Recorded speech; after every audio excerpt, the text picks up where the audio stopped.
tatkala rumah tangganya tidak ada luka, tatkala ada kedamaian di setiap rumah tangga, insya Allah negeri kita pun akan merasakan kedamaian tersebut. Semuanya dilahirkan dari rumah tangga, dididik di rumah tangga. Berapa banyak anak-anak yang tumbuh jadi penjahat gara-gara rumah tangga yang penuh dengan luka. Tidak sedikit anak-anak yang kemudian tumbuh besar menjadi perampok, jemaah. Kenapa kita lihat ada darurat sabu-sabu umpamanya dimulai dari rumah tangga sama jemaah.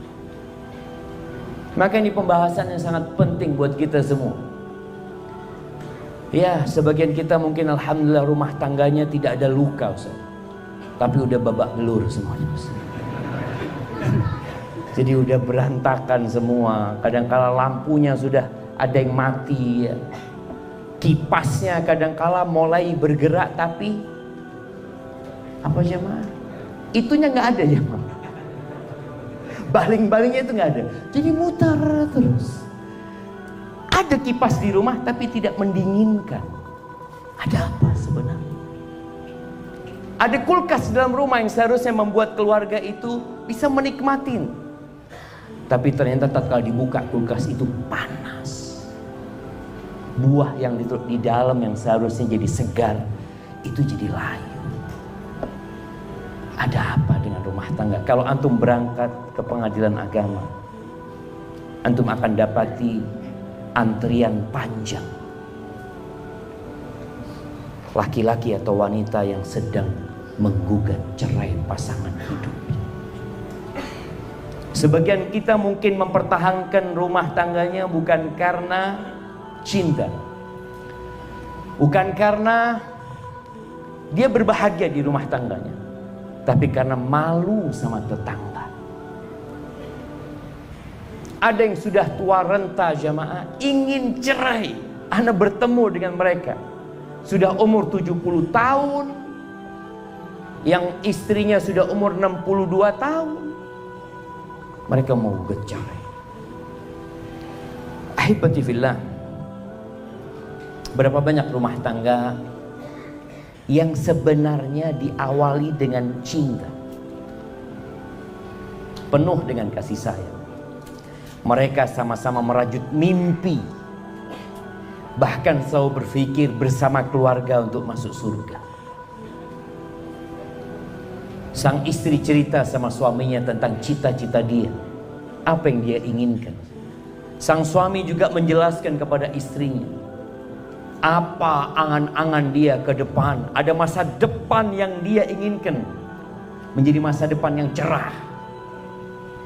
Namun setelah berlangsung beberapa hari, jangan bicara beberapa tahun jemaah, kadangkala beberapa hari. Ini kejadian di Purworejo ya. Ana masih ingat, entah berapa tahun yang lalu Ana datang ke rumah salah satu pengurus masjid. Dia mengatakan, Ustaz, Ana punya keponakan, Ustaz. 4 tahun apa 6 tahun pacaran. Setelah lulus kuliah mereka menikah. Umur pernikahannya hanya 6 hari. Ahibatillah, sebagian orang cinta yang diinginkan menjadi kebencian, suka menjadi duka, mimpi dalam surga, ternyata mereka terjatuh ke dalam neraka panas. Ya, kadang-kala kita kalau nonton berita sampai terjadi KDRT di dalam rumah ya, laporan ini dan itu. Bahkan ada seorang istri yang membakar suami. Ada seorang suami yang gara-gara kecemburuannya dia bunuh istrinya. Mana kata cinta itu? Hilang. Ketahuilah cinta itu ibarat benih kecil. Benih kecil yang perlu dirawat. Yang kalau antum tidak merawatnya, tidak menyiraminya, tidak memupuknya, maka benih itu akan layu. Dan terkadang dia mati, bahkan menjadi racun yang membahayakan. Apa yang diperlukan? Kalau bicara rumah tangga tanpa duka, kok kayaknya sulit. Di rumah Nabi alaihi salatu wassalam piringnya juga pecah. Pernah ada piring pecah di rumah Nabi alaihi salatu wassalam. Pernah ada suara yang diangkat tinggi sehingga terdengar oleh orang yang di luar rumah. Pernah kejadian itu. Pernah ada tangisan air mata. Nah, tapi ternyata semua yang terjadi di rumah tangga Nabi itu ibaratkan garam yang membuat masakan itu menjadi lebih enak. Sekarang bagaimana tatkala ada luka antum semakin kuat? Bagaimana tatkala ada masalah membuat antum semakin matang menjadi seorang suami, menjadi seorang ayah? Bagaimana kesulitan-kesulitan masalah di dalam rumah tangga itu menjadikan antum sosok hamba yang lebih bertakwa kepada Allah Azza wa Jalla. Yang biasanya sujudnya sebentar, gara-gara ada masalah, alhamdulillah sujudnya lebih panjang. Nikmat apa enggak jemaah? Yang biasanya kalau sholat selalu telat, gara-gara ada luka dalam rumah tangga, sholat shaf pertama. Masya Allah. Apakah harus ada luka baru di shaf pertama? Apakah nunggu masalah baru bisa sholat malam? Apakah nunggu ada problematika yang berat yang membuat kita harus berangkat umroh? Antum lihat tuh. Ternyata masalah-masalah membuat sebagian orang semakin dekat sama Allah Azza wa Jalla. Dan itu yang kita inginkan. Bagaimana menyikapi masalah itu? Dua insan berkumpul dalam satu rumah yang punya pemikiran masing-masing. Dan antum harus bisa menyelesaikan hal ini. Yang pertama yang dibutuhkan jemaah adalah ilmu. Ilmu. Dalam segala hal ilmu ini diperlukan. Ketika seorang ingin masak enak, padahal dia nggak pernah belajar bagaimana masak soto yang enak. Mungkinkah dia masak tanpa ilmu? Nggak bisa. Dia akan cari tahu apa bumbunya, apa bahan-bahannya, bagaimana memasak, berapa lama waktu agar jadi enak. Itu perlu ilmu. Orang yang kepingin rumah bagus dan kokoh, mungkinkah dia membangun rumah itu hanya sekedar katanya? Oh katanya seperti ini, katanya enggak. Kadangkala orang itu panggil arsitek. Anda mau bangun rumah yang bagus, Anda punya fulus, alhamdulillah. Tapi untuk bangun rumah Anda nggak bisa. Kita panggilkan tuh orang pintar. Dia gambar, mulai dia bangun. Jadi benar tuh rumah. Terus bagaimana dengan rumah tangga? Kebanyakan kita itu membangun rumah tangga tanpa pernah sekolah fakultas rumah tangga. Ada jamaah? Nggak ada. Orang kuliah IT, Masya Allah, komunikasi iya. Tapi ternyata sebagian orang itu bisa berkomunikasi dengan orang lain, sama istri sendiri nggak bisa komunikasi. Menjadi dokter ada ilmunya, belajar bertahun-tahun dia belajar, praktek lagi. Ada cerita seorang perempuan jamaah, dia ada di Indonesia, dia dari Indonesia tapi suaminya orang Australia. Dia sempat curhat dulu, dia katakan, Ustaz, semua pasien suami ana kalau ketemu ana selalu memuji suami ana. Masya Allah, engkau beruntung punya suami seperti itu, baik, santun. Ini kata dia, kepingin anda jadi pasien dia. Dia nggak tahu kalau jadi istrinya dia kayak apa. Si kepingin jadi pasien jemaah, bayangin jemaah. Karena untuk jadi dokter itu dia belajar ilmunya. Bagaimana berhadapan dengan pasien? Oh, ada kode etik dokter. Belajar dia. Tapi bagaimana menghadapi istri? Nggak pernah sekolah, nggak pernah dapat ilmunya itu, jemaah. Ini yang kadang-kala kita remehkan. Padahal rumah tangga ini pondasi negeri ini. Maka kita perlu berbicara tentang rumah tangga lebih dalam. Antum jangan melangkah untuk menikah kecuali punya ilmu. Kalau nggak punya ilmu, belajar. Dari mana kita belajar berumah tangga? Dari orang tua kita.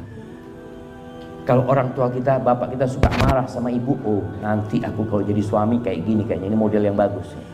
Istri jadi tunduk sama kita nih. Jadi dia lihat role model itu bapaknya sendiri. Maka muncullah trauma dari anak perempuan kadang-kala nggak mau nikah. Kenapa dia trauma? Karena dia pikir semua laki-laki kayak bapaknya. Dia merasakan bagaimana luka ibunya, dicaci, dimaki, dihinakan. Padahal laki-laki nggak semua kayak gitu. Banyak laki-laki yang baik gitu. Maka di sini belajar. Maka malam ini kita akan belajar. Yang kedua, niat. Antum selama ini menikah niatnya buat apa sih? Sebagian laki-laki menikah karena nggak enak dikatakan jomblo terus. Kapan kamu menikah? Akhirnya terpaksa dia menikah. Niatnya hanya nggak ingin dikatakan jomblo. Sebagian laki-laki dan wanita menikah karena sudah melakukan yang haram. Dia berzina. Istrinya hamil. Sehingga ini ada masalah panjang jemaah. Bagaimana anak itu nanti dinasabkan kepada siapa? Engkau sebelum menikah sudah bikin luka dalam kehidupan ini. Engkau sudah membuat Allah murka, membuat keluarga malu, membawa aib yang dibawa seumur hidup anakmu anak zina. Gimana kemudian engkau menginginkan rumah tangga tanpa luka kalau sudah dimulai dengan luka?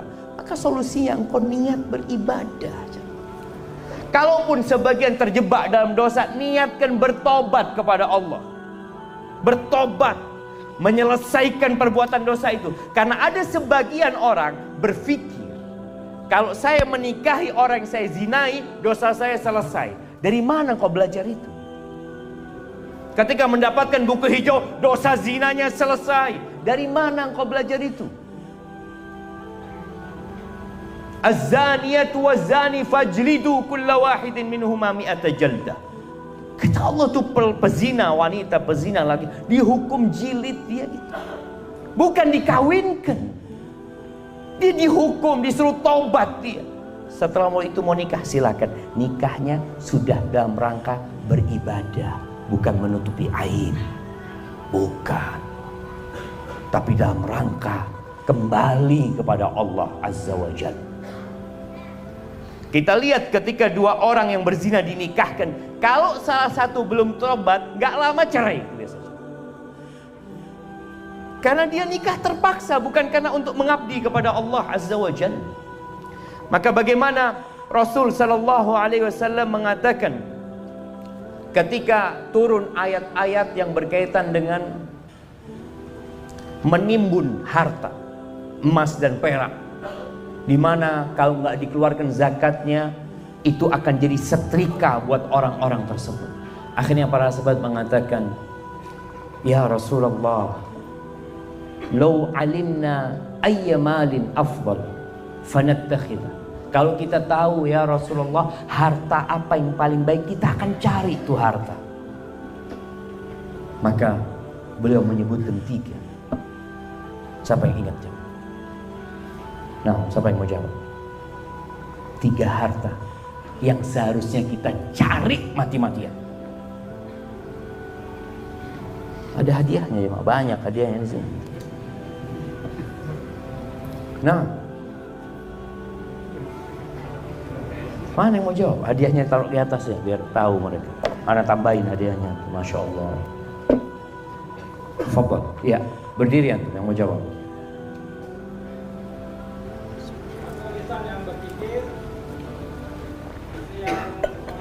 Alhamdulillah.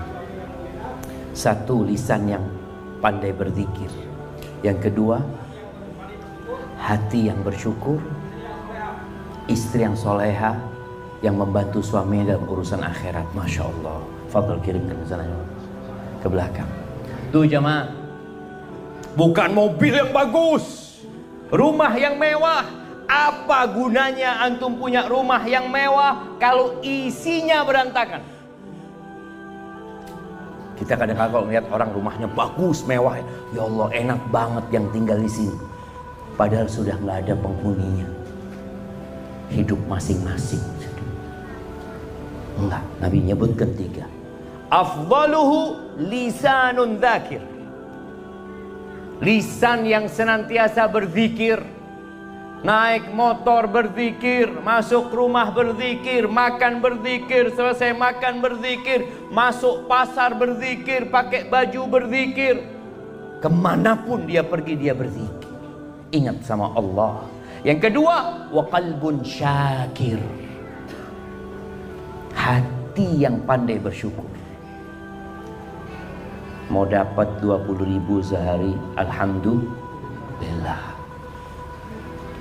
Ada teman-teman mungkin yang sampai hari ini belum punya motor. Siapa yang belum punya motor, angkat tangan jangan. Nah, angkat tangan yang belum punya motor. Angkat yang tinggi lah antum, jangan malu lah. Ada yang mau kasih motor sama antum. Baik, sebagian orang sedih nggak punya motor, kawannya punya motor. Mau engkau punya motor tapi nggak punya kaki? Mau kasih motor, kasih mobil BMW 2023 tapi nggak punya kaki, supaya antum tahu harga kaki antum lebih mahal dari semua mobil yang ada di muka bumi ini. Cuma kita nggak pandai bersyukur jamaah.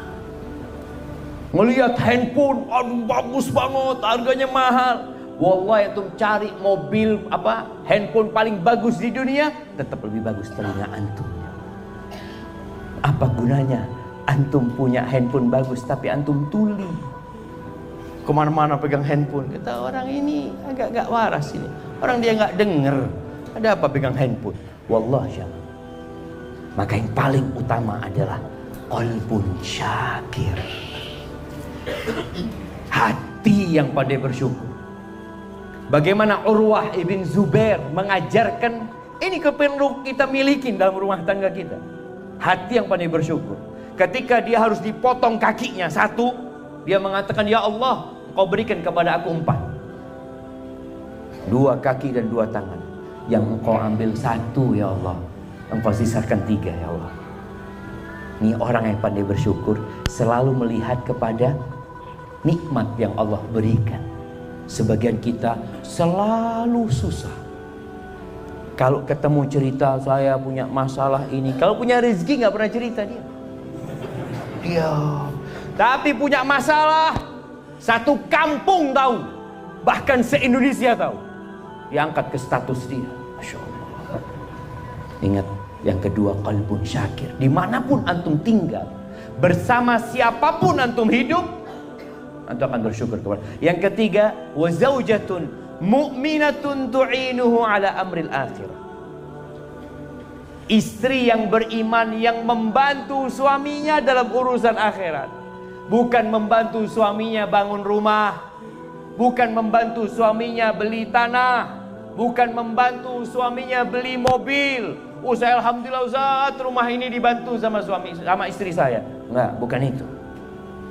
Istri yang soleha, yang kalau malam hari bangunin suaminya, bang, tahajud bang. Ada istri yang Masya Allah, bang, jam 3 bang, bolanya udah mulai. Nah, bukan itu jemaah. Bukan yang membangunkan suaminya untuk kerja, bang, jam 7 bang, masuk kerja bang, bukan. Tapi dia bangunkan suaminya untuk salat subuh. Itu harta yang paling mulia.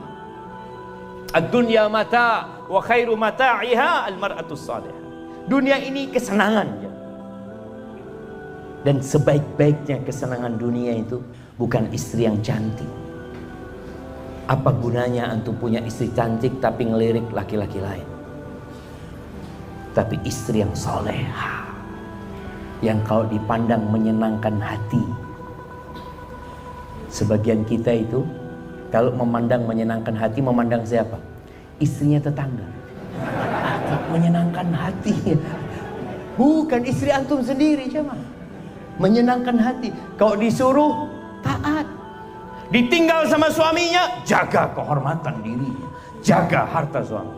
Maka tadi niatkan ketika menikah beribadah kepada Allah Azza wa Jalla. Gimana Ustaz kalau ana salah niat dulunya? Perbaiki niatmu sekarang. Bisa kau memperbaiki. Terus yang ketiga, doa. Wallahi jamaah, hati manusia itu di tangan Allah. Cinta, kasih sayang, itu nikmat yang Allah berikan. Allah Azza wa Jalla berfirman di surat Al-Anfal ayat 63. Ini berkaitan dengan bagaimana orang-orang Ansor bisa bersatu, bisa damai. Yang sebelumnya mereka konflik bertahun-tahun, puluhan tahun. Apa kata Allah?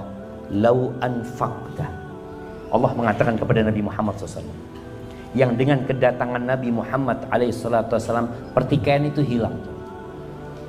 Allah ingin mengingatkan Rasul SAW. Lau anfaqta ma fil ardi jami'an. Ya Allah ya.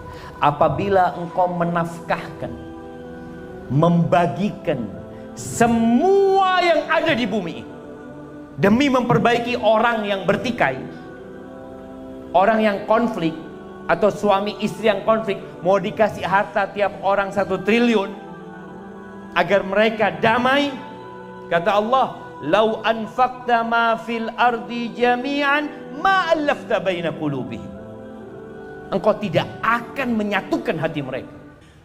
Walakin Allah allafa bainahum. Siapa yang membuat hati itu tunduk?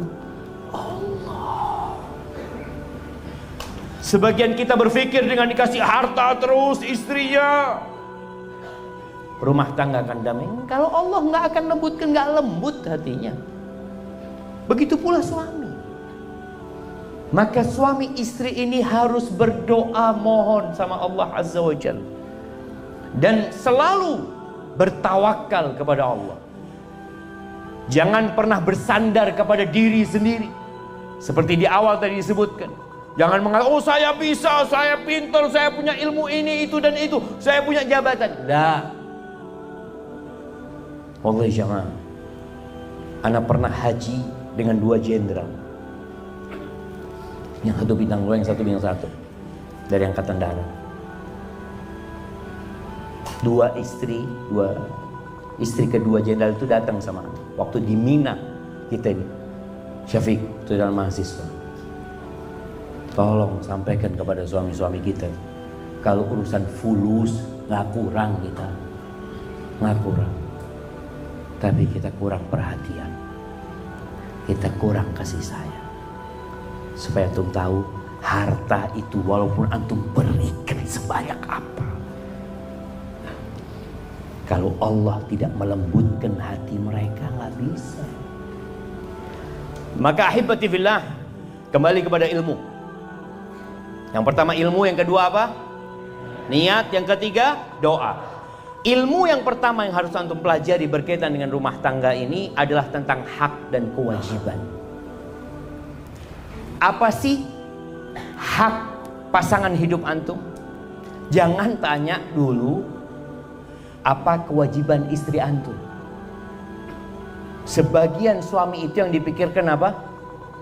Haknya dia, kewajiban istrinya. Enggak, yang antum perlu pelajari, apa kewajiban ana sebagai seorang suami.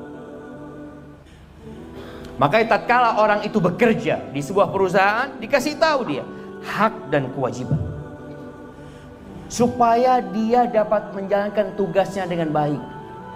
Kewajibanmu masuk kantor sebelum jam 7, pulang jam 4. Kewajibanmu harus pakai seragam berwarna ini. Kewajibanmu kau harus duduk menyelesaikan tugasmu dari pagi sampai sore, baru boleh pulang. Hakmu lalu disebutkan, engkau akan dapat gaji sekian, dapat tunjangan sekian, dapat bonus sekian. Nah, sebagian orang itu yang ditanyakan apa? Bonusnya apa? Gajinya berapa? Dan itu terjadi dalam rumah tangga. Banyak di antara kita jemaah ketika menikah yang dipikirkan cuma malam pertama. Masya Allah. Sehingga ada istilah bulan madu. Madunya berapa lama? 1 bulan. Kadang-kadang nggak sampai sebulan. Sisanya Wallahu a'lam. Maka tolong pelajari. Dan menuntut ilmu ini kewajiban buat setiap muslim. Talabul ilmi fariidatun ala kulli muslim. Bukan sunnah ya, bukan anjuran. Ketika antum mau sholat, antum harus belajar ilmu tentang sholat, wajib. Ketika mau berangkat haji, jemaah haji itu oleh Depak diadakan apa buat mereka? Manasik haji, karena wajib buat mereka. Mereka mau melaksanakan ibadah tersebut. Dan ketika antum mau menikah, antum wajib belajar tentang hak dan kewajiban antum, pasangan hidup antum. Ketika dua orang ini tahu dengan hak dan kewajibannya, kemudian mereka saling melaksanakan apa yang menjadi kewajiban mereka, ya udah, insya Allah itu akan jadi pupuk untuk cinta yang ada di awal.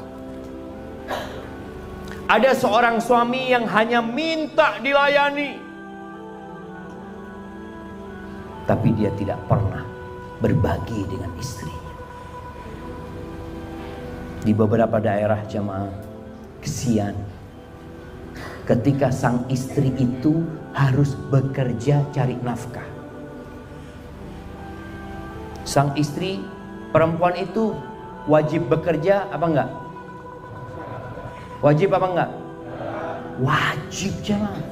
Kalau enggak kerja, tutup negara kita ini. Wajib kerja, tapi bukan wajib cari nafkah. Dia wajib bekerja. Ini bicara hak dan kewajiban. Kadangkala sebagian suami dia maksa istrinya bekerja cari nafkah loh. Kewajiban cari nafkah itu engkau sebagai suami, bukan aku. Ketika istrinya mau resign, berhenti kerja, kata suami, jangan. Loh, kok jangan? Aku itu istri, bukan pekerja. Kalau dia mau bekerja karena inisiatif dari dirinya, tafadhol. Tapi bukan disuruh sama suami. Dipaksa, enggak. Dia capek. Bagaimana seorang istri, jemaah?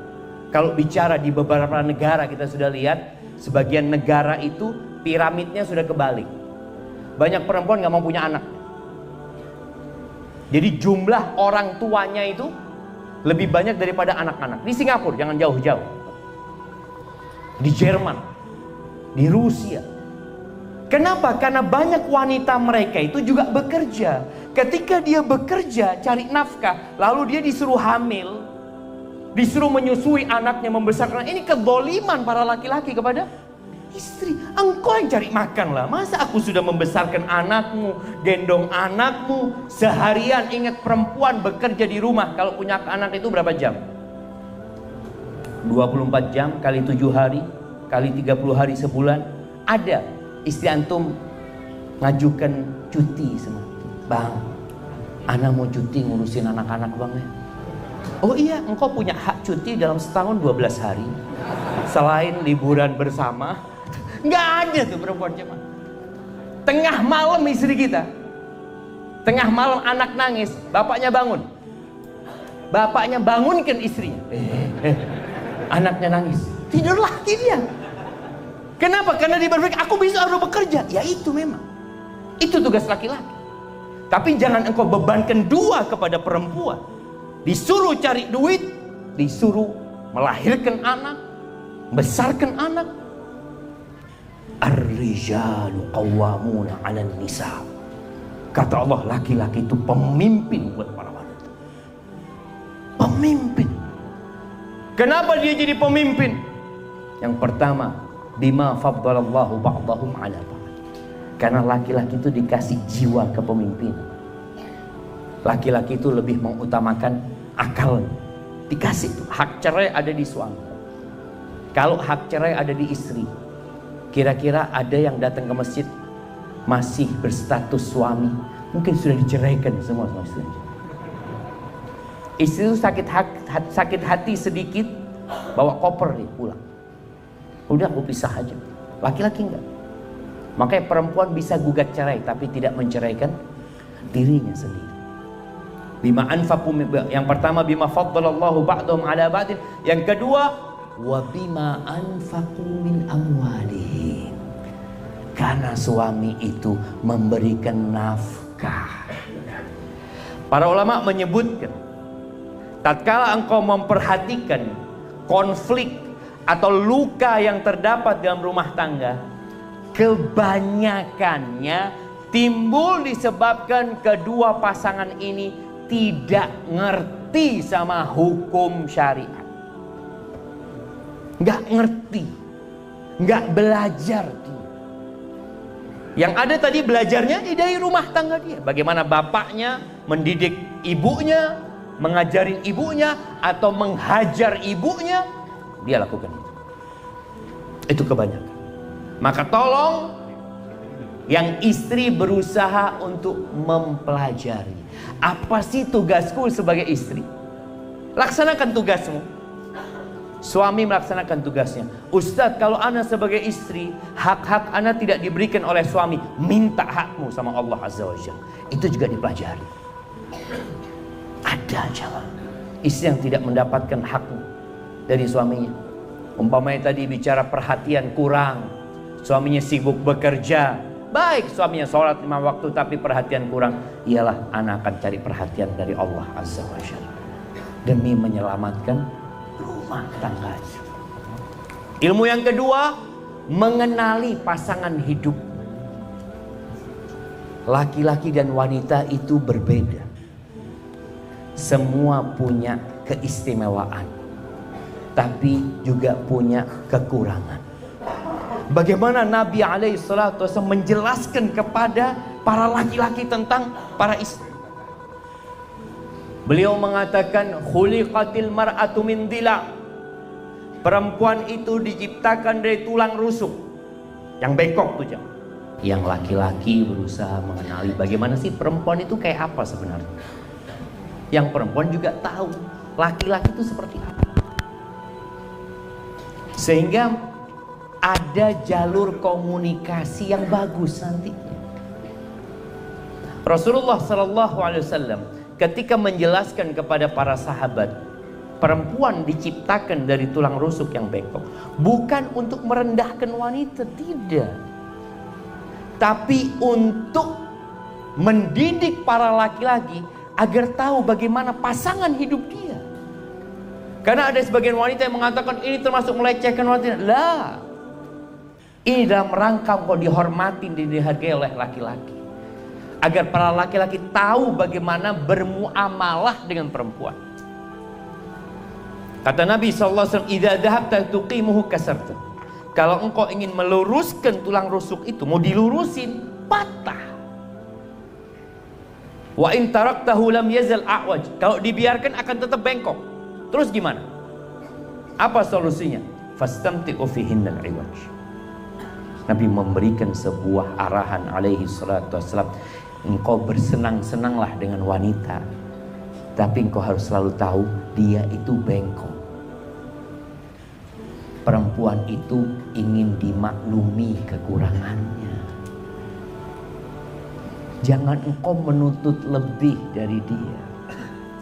Bayangin ya, Rasul SAW pernah di rumah Nabi SAW, Aisyah itu angkat suara sampai terdengar dari luar rumah. Abu Bakar dengar tuh, dia minta izin untuk masuk ke rumah Nabi SAW. Masuk, ngelihat Aisyah di situ yang habis ngangkat suaranya atas Nabi SAW. Abu Bakar datang jamaah mendekati Aisyah, mengatakan, atarfa'ina sautaki ala Rasulillah sallallahu alaihi wasallam. Berani-beraninya engkau ngangkat suara di atas suara Nabi SAW. Itu mau digampar Aisyah sama bapaknya sendiri jemaah. Kira-kira kalau mertua antum mau gampar istri antum, Sikap antum apa? Betul, ini harus dididik nih. Dididik. Mungkin kita akan seperti kesempatan ini. Ini bapaknya ada nih, bukti kalau anaknya nggak bener nih bapaknya. Nabi SAW langsung pasang badan. Dia menghalangi Abu Bakar dari Aisyah. Nggak boleh mendekat kepada Aisyah radhiyallahu ta'ala. Berangkat sudah. Abu Bakar pulang karena nggak bisa mendekat ke Aisyah, pulang. Nabi SAW duduk sama Aisyah mengatakan, Aisyah, engkau nggak lihat tadi aku belain engkau dari laki-laki tadi itu yang memukul engkau itu? Akhirnya mereka jadi berdamai. Sebagian kita itu selalu memperbesar masalah kecil. Dan itu yang banyak terjadi. Kenapa luka itu semakin melebar dan sebagian luka sudah sembuh tapi jadi borok di dalam? Gara-gara kita suka menjadikan masalah remeh jadi besar. Banyak perempuan mengatakan, Ustaz, suami ana marah itu gara-gara masalah remeh, Ustaz. Antum harus belajar jadi singa di luar rumah dan menjadi macan di dalam rumah. Ingat kisah 11 wanita yang menceritakan suaminya. Jadi cerita tentang suaminya. Ini buka-bukaan dia tentang suaminya. Salah satunya mengatakan, Zauji idza dakhala fahid. Suamiku tuh kalau masuk rumah itu kayak macan. Wa idza kharaja asid. Kalau dia keluar rumah, dia seperti singa. Wala yas'al amma ahid. Dan dia tidak pernah menanyakan apa yang dia tinggalkan. Para ulama menjelaskan ini pujian buat suami. Suaminya itu kayak macan, urusan-urusan remeh, kecil, nggak diurusin sama dia. Dia tidak akan pasang badan kecuali itu urusan yang besar, itu macan. Kalau keluar rumah, dia jadi singa. Dan kalau di rumah dia tidak menanyakan hal-hal yang remeh. Sebagian kita itu tadi masalah-masalah remeh, fulus sekian nggak ada, umpamanya mungkin dia punya uang 50.000, ditaruh di bawahnya baju kok nggak ada. Mana ya? Hei istriku, sini. Sidang. Sidang apa? Itu yang terjadi. Nabi SAW mengajarkan kepada kita agar melihat kepada kelebihan bukan kepada kekurangan. Kata Nabi SAW, la yafraq mu'minun mu'minah. Nggak boleh laki-laki yang beriman membenci istri yang beriman. In kariha minha khuluqan radhiya minha akhar. Kalau ada perilaku istrinya yang tidak dia sukai, bukankah ada yang lain yang dia sukai? Lihat kepada kelebihannya. Pernah lihat ada orang dites kerja jemaah. Dia melamar kerja, lalu sama yang mengetes itu bertanya, Bapak nggak bisa apa? Pernah ditanya, Bapak nggak bisa apa? Yang ditanya apa? Bapak bisa apa? Itu yang penting buat dia. Yang tidak dia bisa, tidak dia tanyakan. Dan itulah yang kita lihat kepada pasangan hidup kita. Allah Azza wa Jalla mengatakan, wa'ashiruhunna bil ma'ruf. Wa'ashir, pergaulilah istri-istri kalian, sama istri juga mempergauli suaminya dengan cara yang ma'ruf. Bukan sekedar hak dan kewajiban. Yang penting anak melaksanakan kewajiban enggak. Antum suka enggak jamaah? Kalau gaji antum 10 juta tiap bulan, tahu-tahu dikasih bonus 5 juta. Suka enggak? Kalau bonusnya lebih banyak tambah suka enggak? Lakukan itu kepada pasangan hidup antum. Jangan hanya memberikan hak dia, tapi berikan bonus kepada dia. Artinya ada perkara-perkara yang sebenarnya nggak wajib buat antum, tapi antum kerjakan buat dia. Istri pun seperti itu. Fa in karihtumuhunna, kalau kalian benci sama pasangan hidup kalian, ceraikan mereka, balikin ke orang tuanya. Jangan. Engkau mau nikah sama siapa? Enggak, saya mau cari yang lurus, nggak ada bengkok semuanya. Antum mau kemana? Nggak ada di Purwakarta, Ustaz. Lurus-lurus nggak ada. Kemanapun, ke ujung dunia semuanya. Baik kok antum mau ganti istri 20 kali. Ya Allah, ternyata kayak gini semua perempuan. Ya memang kayak gitu. Fa in karihtumuhunna fa'asa an takrahu syai'an wa yaj'alallahu fihi khairan katsira. Kalau kalian benci sama mereka, boleh jadi yang kalian benci itu ternyata Allah jadikan banyak kebaikan di sana. Mungkin istrimu tidak pandai memasak, tapi istrimu pandai mengaji. Mungkin istrimu memberikan makanan, ya Allah, kok kayak gini ya makanan. Apa anak salah pilih istri? Anak kalau makan di rumahnya tetangga kok enak terus ya. Padahal tetangga itu punya masalah. Sama. Ya Allah, ini istri anak makanannya enak, tapi ngajar ngaji anak gak bisa, ya Allah, astagfirullah. Oh, istrinya tetangga barusan suaranya enak ya. Apa anak salah istri? Padahal sama-sama semuanya jamaah. Semua orang itu punya kelebihan dan kekurangan. Maka fokus kepada kelebihan, bukan kepada kekurangan. Itu yang diajarkan. Ketika Nabi alaihi salatu wassalam mengatakan perempuan itu naqisatu aqlin wa din. Perempuan itu kurang akalnya, kurang agamanya. Ini juga pendidikan buat kaum laki-laki. Perempuan itu datang bulan. Kau ketahui ketika dia datang bulan, dia nggak sholat. Sholat aja enggak Allah wajibkan. Bahkan nggak boleh dia sholat. Kondisi emosionalnya kadangkala bermasalah. Dia capek, letih, dan itu supaya suaminya sadar dia bukan laki-laki. Memang dia kayak gitu. Kadang-kala seorang suami, ya Allah ya, istri satu ini datang bulan jadi nggak enak katanya. Memang kayak gitu. Coba anak punya 4. Antum punya 4, semua datang bulannya bareng.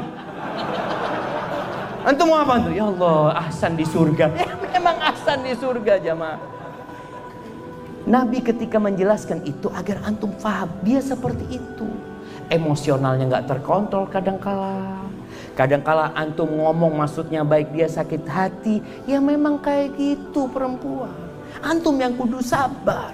Sabar. Kenapa? Antum laki-laki. Antum jadi pemimpin. Ketika pemimpin nggak penyabar, apa yang akan terjadi? Akan banyak yang terluka di dalam rumah itu.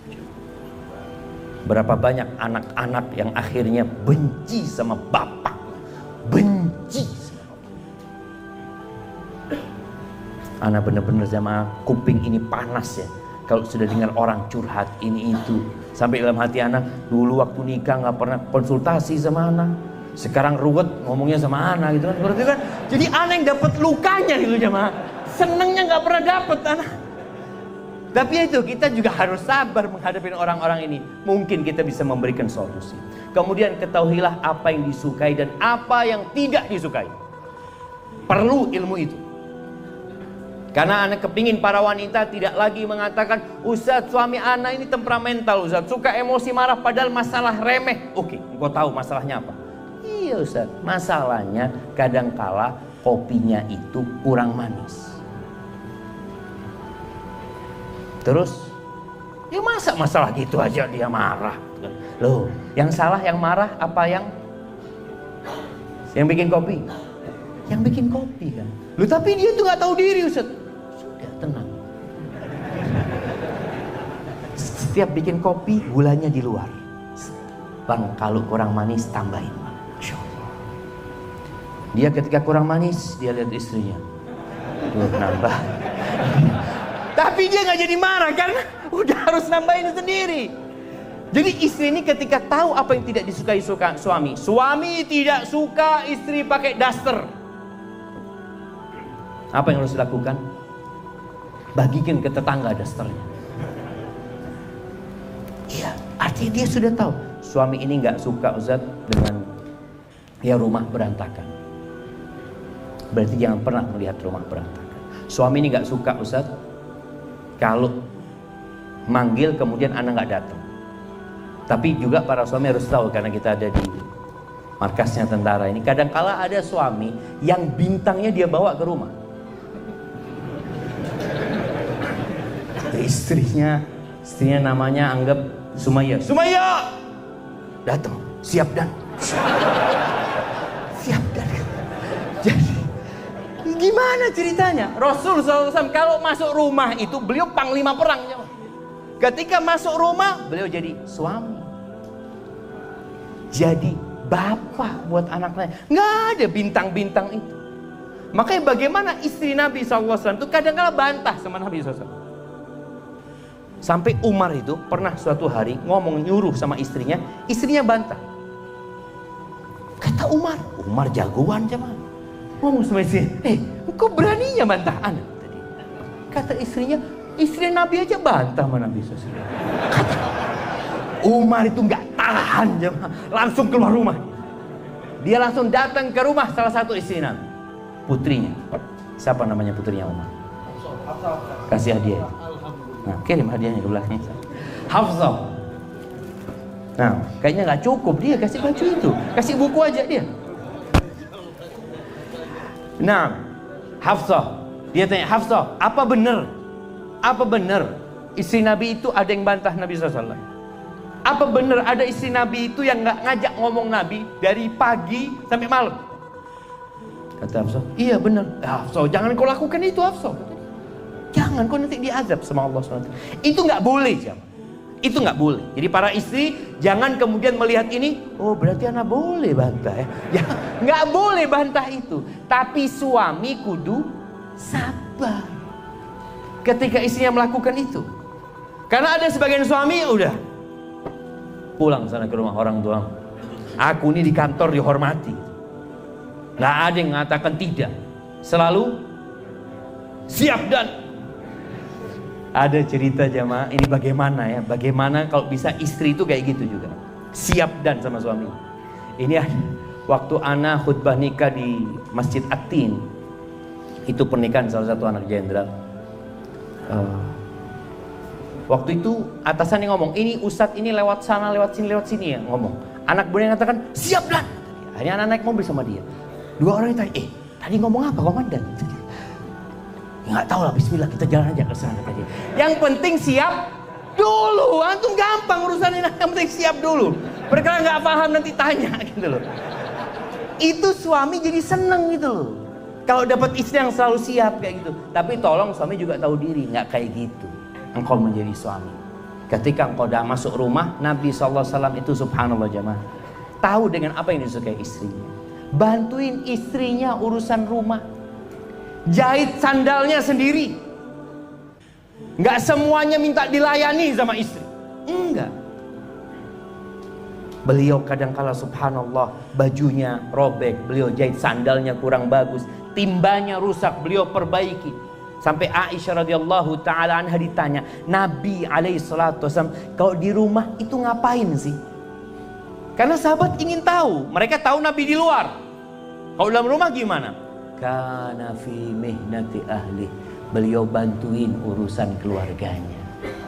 Jadi bapak-bapak kalau masuk rumah bantuin urusan istri, nyapu, mungkin masakin buat istrinya.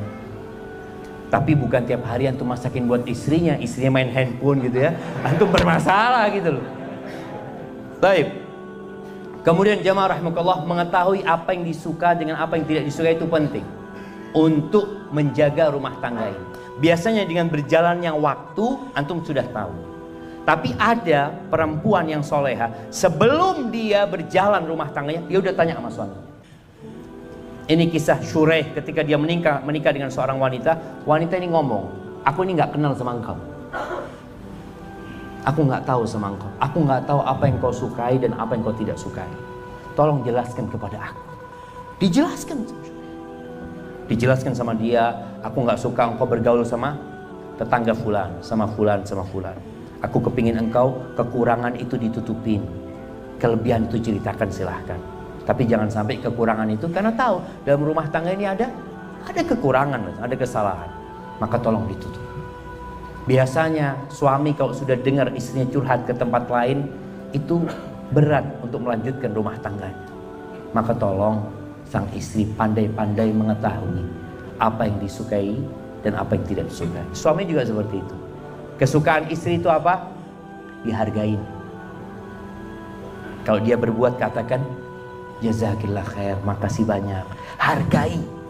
Setiap dia punya anak, antum kasih hadiah. Anak-anak berhasil sukses, kadang-kadang bapak ini selalu di depan. Anaknya juara 1, anakku itu, insyaallah.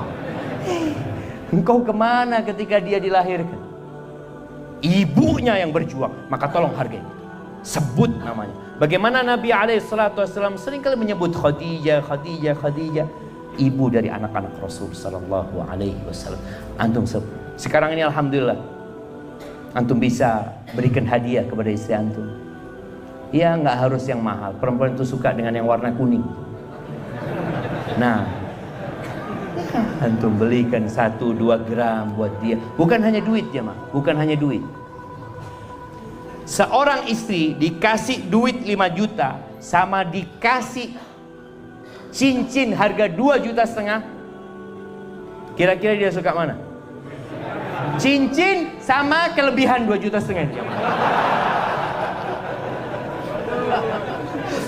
Iya, ada cincin dikasih nih, kan ada suratnya kan? Bang, ini 2,5 juta mana? Ya, kasih duitnya. Antum supaya tahu jemaah, itu suka seperti itu. Dan antum lakukan. Kalau antum nggak punya harta untuk menyenangkan dia, senangkan dia dengan perhatian, senangkan dia dengan pujian, senangkan dia dengan sanjungan. Antum nggak bisa belikan hadiah buat dia yang baik, antum datang ke tempat bikin plakat, jangan. Tahu plakat penghargaan itu? Antum bikin sana penghargaan buat istri anak. Kenapa? Sudah dampingin anak 7 tahun, alhamdulillah. Kasih. Itu dia akan ceritakan. Atau antum bikin surat penghargaan. Berangkat, piagam penghargaan. Berapa harga piagam penghargaan itu jemaah? Mungkin 20.000. Antum kasih figura. Penghargaan telah memasakkan buat aku selama 9 tahun. Allahu Akbar. Itu dipajang mesti jemaah. Banyak piagamnya dia. Dia suka. Antum gak percaya.